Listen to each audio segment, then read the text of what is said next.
Assalamualaikum warahmatullahi wabarakatuh. Di sini saya perwakilan dari kelompok 10 mau mempresentasikan makalah kelompok kami yang berjudul Pasar Modal Syariah Ditinjau dari Hukum Islam. Pengertian pasar modal syariah. Pasar modal syariah dapat diartikan sebagai pasar modal yang menerapkan prinsip-prinsip syariah dalam kegiatan transaksi ekonomi dan terlepas dari hal-hal yang dilarang seperti riba, perjudian, spekulasi, dan lain-lain. Pasar modal syariah secara resmi diluncurkan pada tanggal 14 Maret 2003 bersama dengan penandatanganan MOU antara PAM LK dengan Dewan Syariah Nasional Majelis Ulama Indonesia. Dapat disimpulkan secara umum, pasar modal syariah adalah pasar modal yang dijalankan dengan konsep syariah, di mana setiap perdagangan surat berharga mentaati ketentuan transaksi sesuai dengan ketentuan syariah.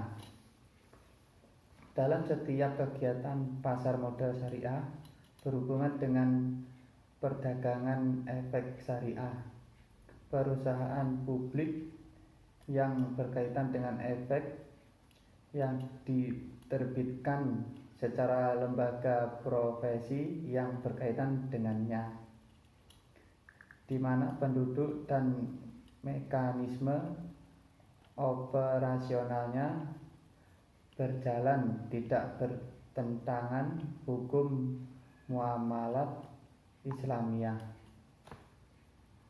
Adapun transaksi yang dilarang dalam pasar modal syariah adalah transaksi-transaksi spekulasi dan manipulasi yang di dalamnya mengandung unsur antaranya a.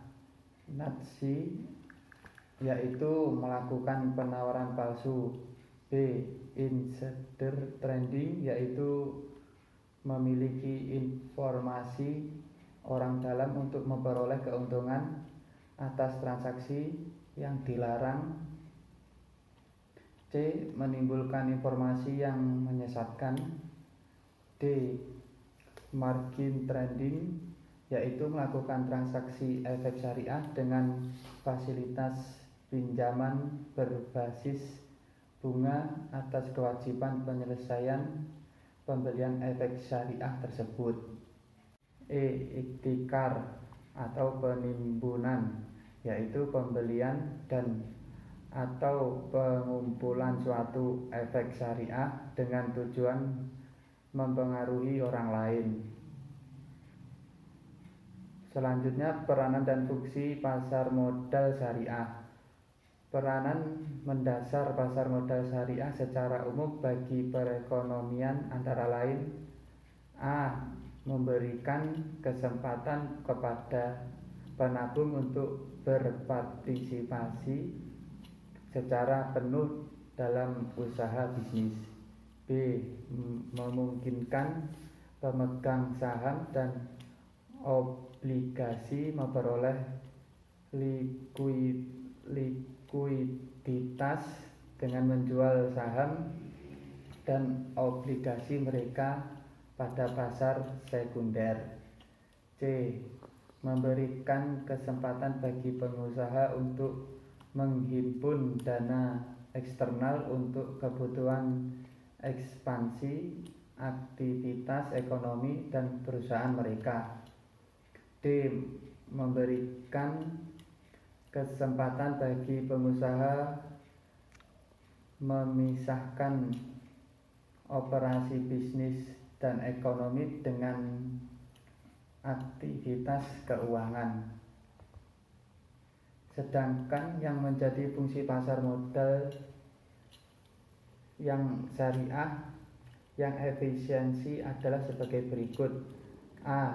Menyajikan mekanisme mobilisasi sumber daya yang mengarah kepada alokasi sumber daya yang efisien dalam ekonomi.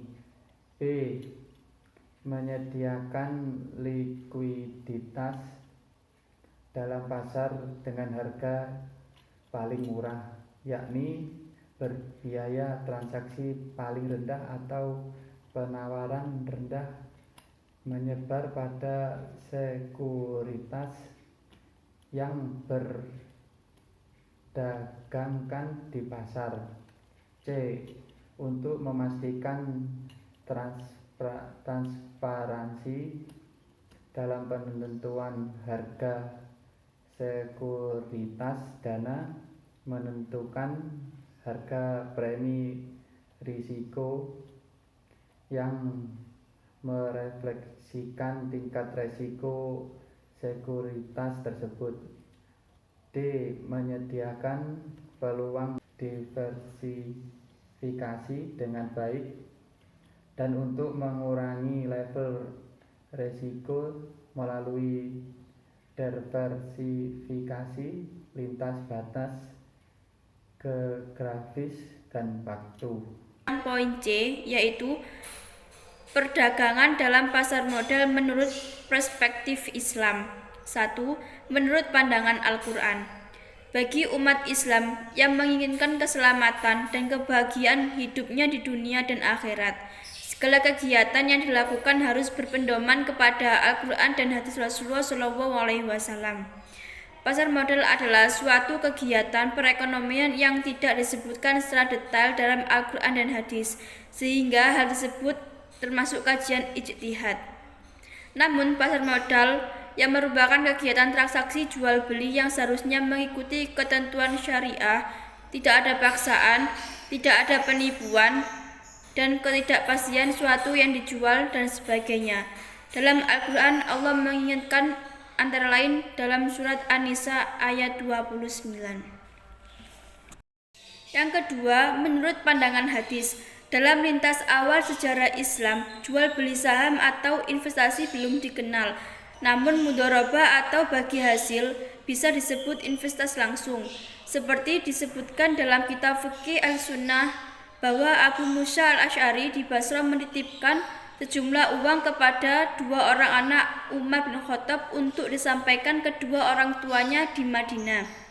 Kepada keduanya diizinkan untuk menjadikan uang tersebut sebagai modal usaha selama perjalanan dari Basrah ke Madinah, yang keuntungannya akan dibagi antara mereka kedua sebagai pengusaha dengan bapaknya sebagai pemilik modal, dengan janji apabila harta tersebut binasa, mereka akan bertanggung jawab.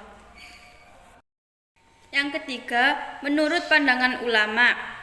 1. Menurut Ibnu Taimiyah, seperti yang dikutip oleh A.A. Islahi bahwa seluruh kegiatan perekonomian itu diperbolehkan, kecuali yang secara eksplisit dilarang oleh syariat.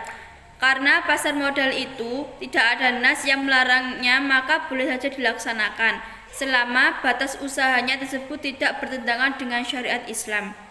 Yang kedua, menurut Sofyan Syafri Harahap menambahkan kata Islami setelah pasar modal, di mana dia mengatakan bahwa pasar modal Islami sama saja dengan pasar modal konvensional. Yang ketiga, menurut Dr. Kamil Musa mengatakan bahwa syirka musyahama adalah suatu bentuk perkongsian di mana modal pokoknya dibagi atas saham-saham yang sama jumlahnya ditambahkan dengan penyertaan modal.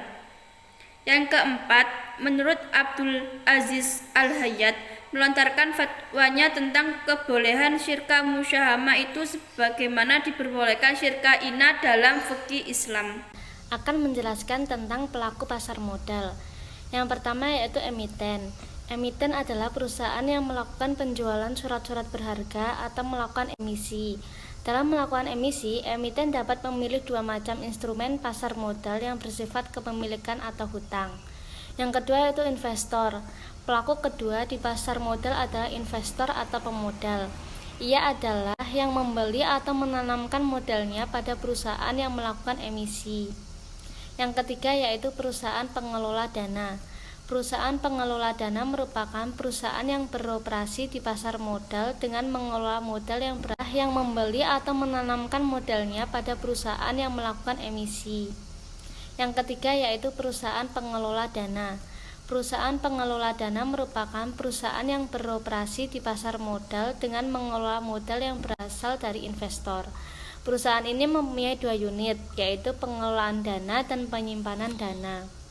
Yang keempat yaitu reksadana. Reksadana merupakan salah satu alternatif investasi bagi masyarakat pemodal, khususnya pemodal kecil dan pemodal yang tidak memiliki banyak waktu dan keahlian untuk menghitung resiko atas investasi mereka.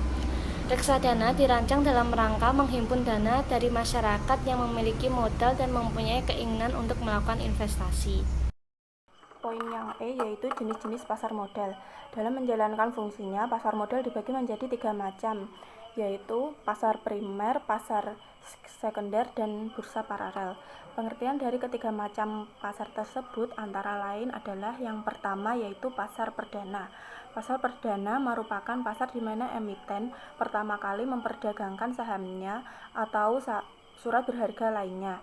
Kegiatan ini bisa dinamakan dengan penawaran umum atau Initial Public Offering atau IPO.